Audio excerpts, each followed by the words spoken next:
Well, we're back for part 4. It's a good one. What if, though, discomfort wasn't something to avoid? Because I really do put my body through healthy stress now. But if we didn't avoid it, what? Maybe it was something we should actively seek out, right?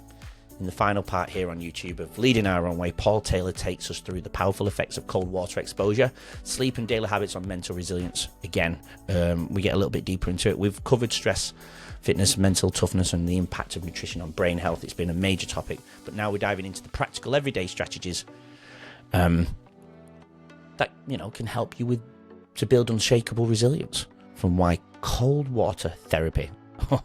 And I learned from him. I've done a lot of reading on this, but I've learned, it's definitely a game changer. It's the crucial role of sleep and stress recovery. This episode is definitely more packed with insights that will help you push past the mental barriers and take control of your well-being. Something I think we all need to look at a lot deeper. If a lot of guests come to me that feel stuck, they're exhausted, or they're not looking at it from this angle, but maybe just too comfortable. Now it's the moment to start making real changes. Let's get into it. Let's take all this away from Paul. He's here to help us. Let's go for the final part with Paul and myself here on Leading Our Own Way. Because isn't it the figure of something like 44% of the world population will have that particular gene type? Yeah, look, I've heard that term banded around. Yeah. I haven't actually seen the research on that. So Okay. I would always say, I want to see the research paper on that. And, what was the population size? How much can we expand that? Because if it was a small study done in one particular country that they're trying to that was, say, either white or Asian or black, and they're trying to then expand that to entire populations, there's where there's an issue. So it may well be. I just haven't seen the research around it. So with that particular gene, then, if a child can't methylate folic acid but is having cereal in the morning, is that the prevention? Because is that where you eat the food, homocysteine levels kind of rise, and it can be converted into methionine? Is that the natural process? Yeah. And it's then going to impact on their ability to methylate genes, to switch genes on and off, right? But there, there's much wider issues for most people with eating the breakfast cereal, which is an ultra processed foods. Now, there is a continuum of breakfast cereals in terms of their levels of ultra processed stuff, right? On the one end, the very low end, for me, the best breakfast cereal would be oats. Sure. It is in its natural form, right? Particularly the big, not the cut oats. But then you have things like Wheat Bix shredded wheat, which are down that end. But then up in the other end, you got stuff like Nutrigrain, right? And Nutrigrain isn't the worst. There's Fruit Loops and stuff like that. But Nutrigrain is the best-selling breakfast cereal. And I single it out particularly because the adverts are all about little iron men and iron women, right? It's all about that. And then on the front it says high in protein. It might say high in calcium. I'm not sure. And they have 4.5 stars. This is what drives me mad. They got the 4.5 stars partly because they reduced the sugar content from 32 grams per 100 gram down to 29 grams per 100 grams, right?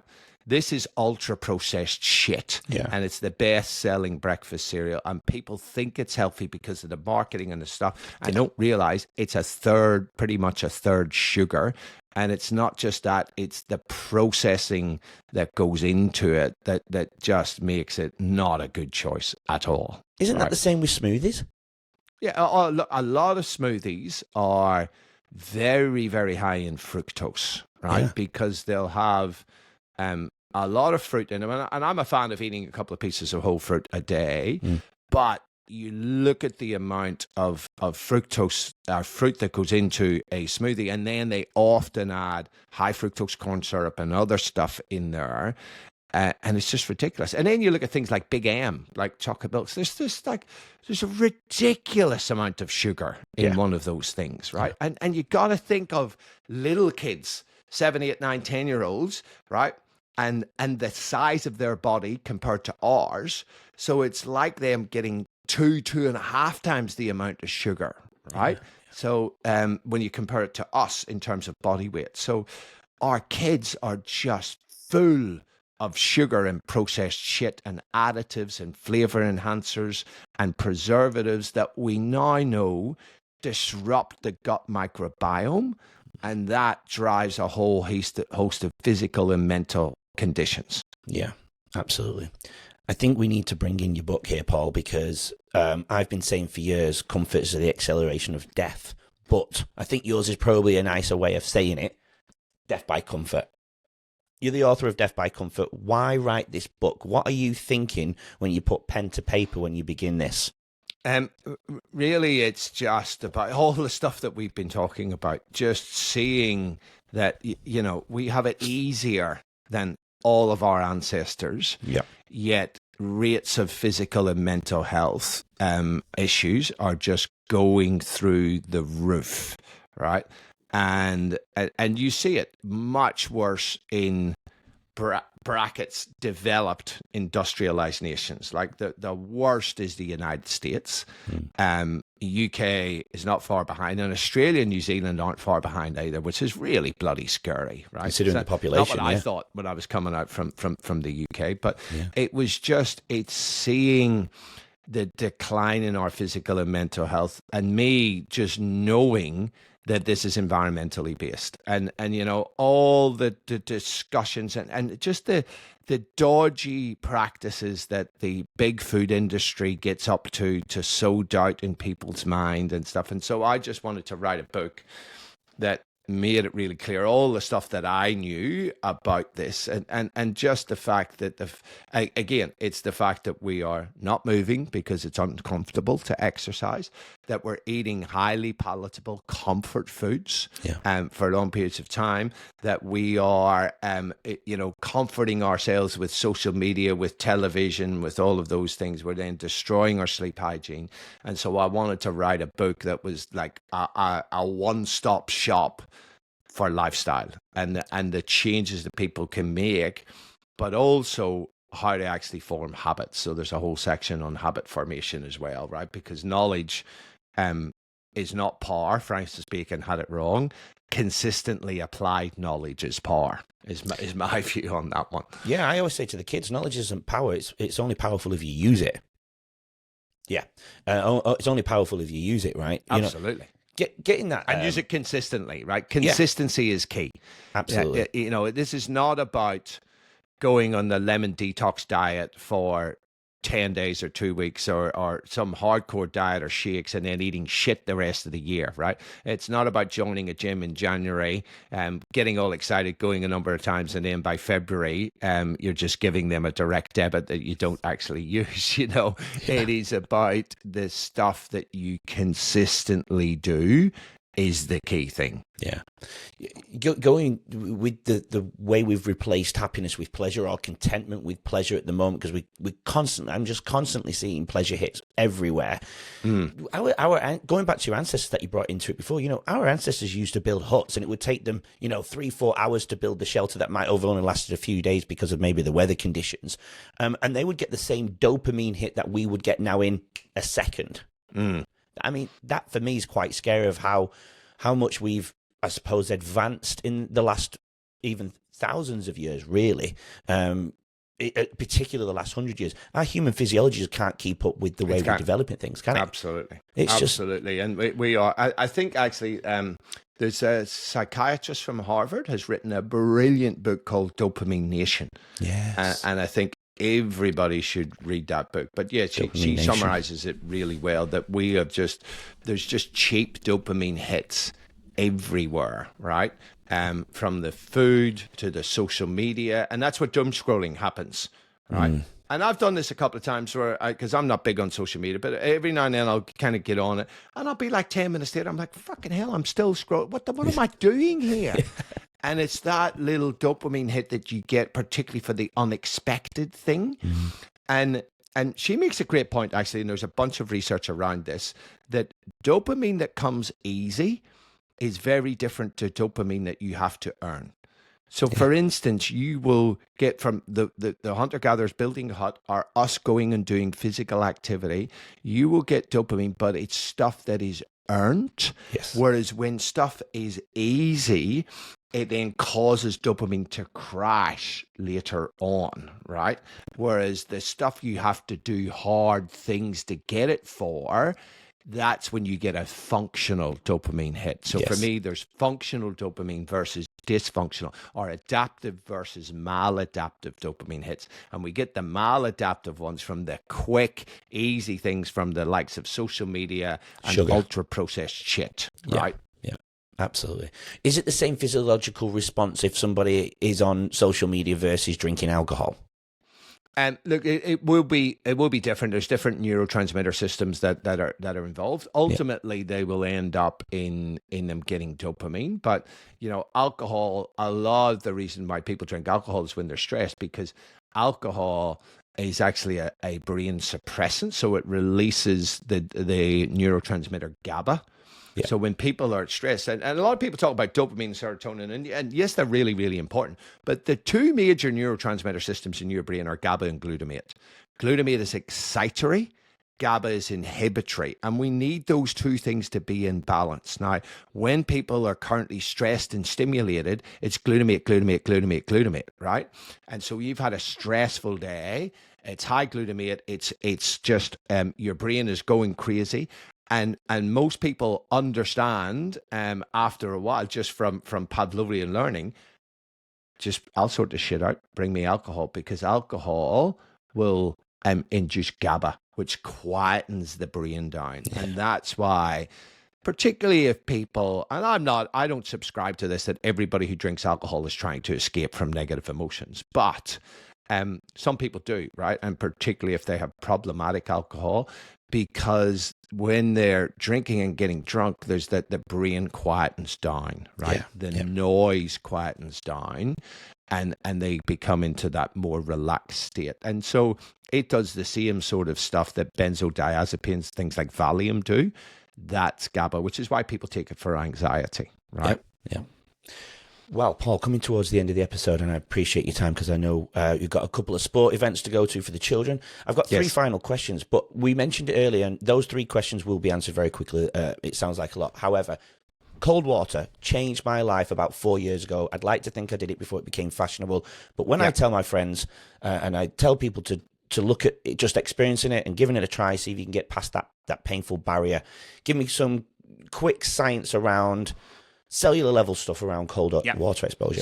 So when you get in cold water, you trigger the cold water shock response, which is preserved across many species, right? And what it does is it drives up dopamine in the brain, and it drives up noradrenaline in the brain, right? Yep. And the evolutionary reason, I think, for this is my personal opinion, is that you're in cold water.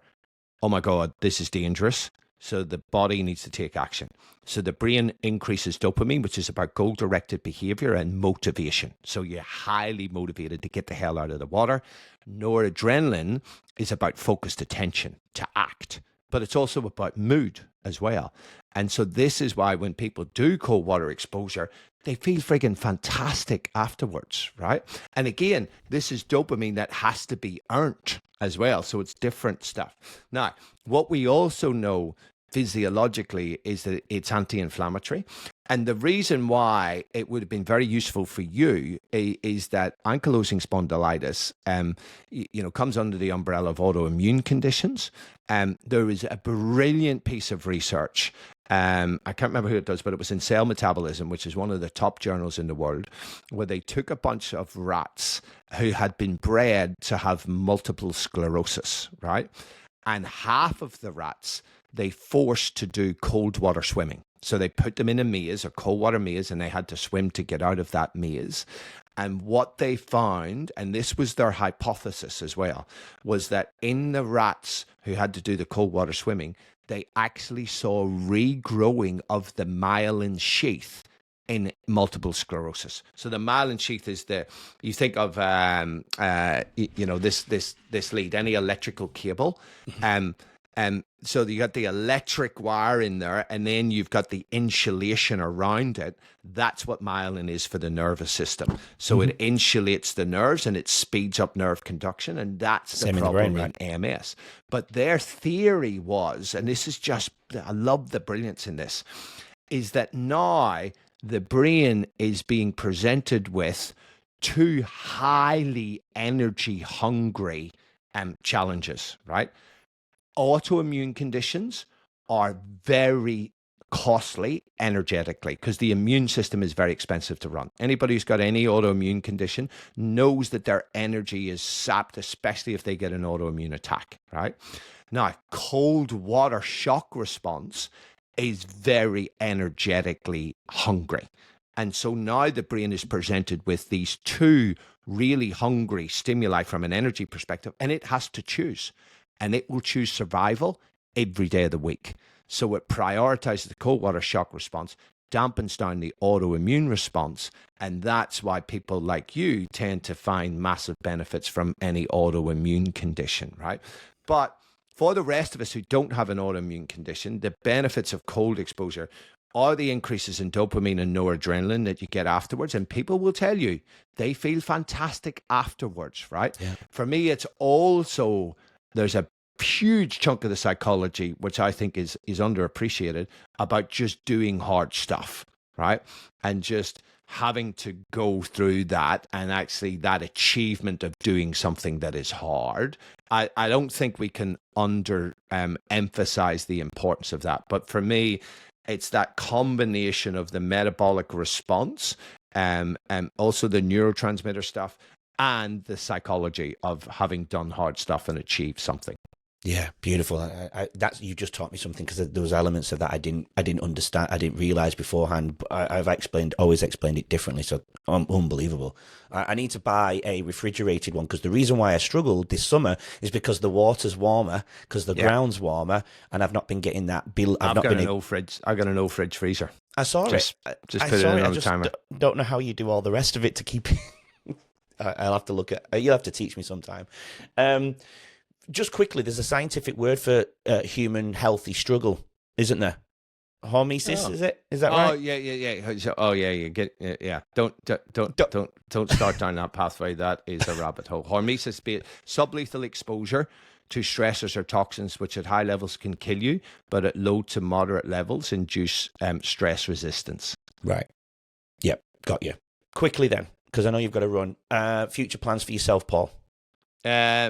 In the immediate future, getting my PhD done, submitted, which I'm only a couple of weeks away. I'm writing my next book, which is all going to be on hardiness, the hardiness edge. Want a copy of it here, please? So that is going to take me up for most of the next year, and then just continuing on my fitness journey. And I think another big goal is to get our second kid to the point of our first kid, who's now at university and has gone through and is just blossoming. Beautiful. The real focus is to help our second child to get to that point as well. Do your children listen to you when you talk about stuff like this? Because my son rolls his eyes going, here we go. They roll their eyes, but they do listen. And I've seen it with my daughter. Was there. She's in a week at the minute. It's party week at uni. And you'd hate that. Yesterday morning, no, she's gone to the gym. And she's been to the gym doing hard workouts on her own. And I'm like, yeah, cool. She's listened over time. Yeah, beautiful. It's part of her now. Yeah, good. I love that. I love hearing that. If for anyone who's tuning in today might have listened, and can take something away from you, but what if for some of the struggles that with children with ADHD or whatever it may be, what piece of advice could you give to them in a very quick summary? Get back to nature. Get back to our natural way of living, of moving lots, of a diet of real food, of good sleep hygiene. It's hard, but it's a lot harder to have chronic disease and be on medication. So choose your hard. It's all hard. Choose your heart. Yeah, beautiful advice. Your purpose, very crystal clear what it is, but if you can put it into a one-liner, what is your purpose, Paul? Just about helping others be better. Beautiful. Thank you for joining me on Leading Our Own Way. It's been such a pleasure. It's been such an honour. I've been following you for many years, and I just loved what you do, and I love what you do. I'm going to speak to Carly, hopefully, and have her on the show too. Yes. Tell her I'll make contact in the next few weeks, and we'll get something locked in. But thanks for joining me on my journey. I love it, and keep leading your own way. Thanks from me and Paul here at the end of the show, and come back next week for another amazing, inspirational guest. Keep leading your own way, everybody. From Paul and myself. Mate. Thanks, Paul. Yeah, and for the listeners, go get shit done. Absolutely. Good. Give us a sign. Everybody have a good week. Speak to you soon. Well, that's a wrap. It's actually quite sad too when I do the intros here on Leading Our Own Way. I feel sad that the episode of the week's finished, if I'm honest, but it's an incredible 4-part series with Paul Taylor, the neuroscientist. And many other things, to be fair. We know what he is, but this is just the beginning of the conversation. Paul's book, Death by Comfort, is definitely a must read. You can see the amount of notes that I've taken. If you're serious about mental and physical resilience, that is, and his mental fitness project, it's helping people all over the world build stronger, more adaptable minds. If, again, if this has resonated with you, please can you follow the show? Share it with somebody who needs to help to hear it. There will be somebody, if not yourself. And don't forget to subscribe. It really helps the show. There's just so much more to come. But until next time, please keep coming back. Keep challenging yourself. Keep pushing forward. And remember, growth comes from the struggle. And it helps you lead your own way. Come back next week for another amazing guest. Take care. Have a great weekend. We'll see you soon. Thanks for listening and watching Leading Our Own Way. So we can stay together forever and share more incredible journeys, please subscribe to the channel. That way you won't miss next week's episode and what that amazing guest has to offer to the world. Please support Leading Our Own Way, and we'll get you on next week's episode.